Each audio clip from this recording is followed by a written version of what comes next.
மனிதனுக்கும் தேவைகள் அதிகமாக இருக்கத்தான் செய்யுது இல்லைங்களா? எல்லாம் இருந்தும் அவங்க நினச்சா என்னுடைய தேவைகளை பூர்த்தி பண்ண முடியும்.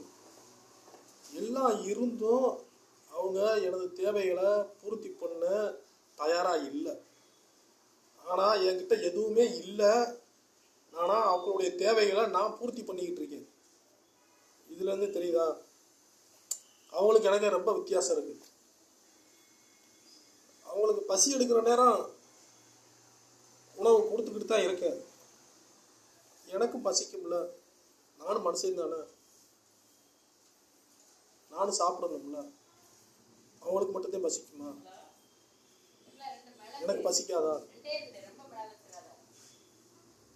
ஆனால் இதில் வந்து சுயநலம் தான் இருக்குது, பொதுநலம் கிடையாது. ஆனால் என்கிட்ட பொதுநலம் இருக்குது. அதனால தான் என்கிட்ட எதுவுமே இல்லாமல் இருந்தும் அவங்களுடைய தேவைகளை நான் பூர்த்தி செஞ்சுக்கிட்டே தான் இருக்கேன். அவங்கக்கிட்ட எல்லாமே இருந்தும் அவங்களால என்னுடைய தேவைகளை அவங்களால பூர்த்தி பண்ண முடியலை. இங்கே இருக்கணும் எல்லாம். இங்கே எதுவும் இல்லைன்னா ஒன்றும் யாருக்கும் எதுவும் கொடுக்க முடியாது. மனசு இருக்கணுங்க. மனசு இருந்தால் தான் மார்க்கம் இருக்கும். மனம் இருந்தால் மார்க்கம் உண்டு, மனம் இருந்தால் இடம் உண்டு. அதனால் நானும் மனுஷன்தான், எனக்கும் தேவைகள் இருக்குது. என்னுடைய தேவைகளும் நீங்களும் பூர்த்தி பண்ணணும். உங்களுக்கு பசி எடுக்கிற நேரம் நான் உங்களுக்கு உணவு அளிச்சுக்கிட்டே இருக்கேன்ல. நான் என்ன மண்ணல்லையா திம்பேன்?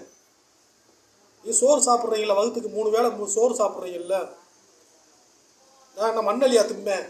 3 வேளையை மண்ணள்ளி திங்க சொல்கிறீங்களா? நீ திம்பீங்களா? 3 வேளை மண்ணள்ளி திம்பீங்களா?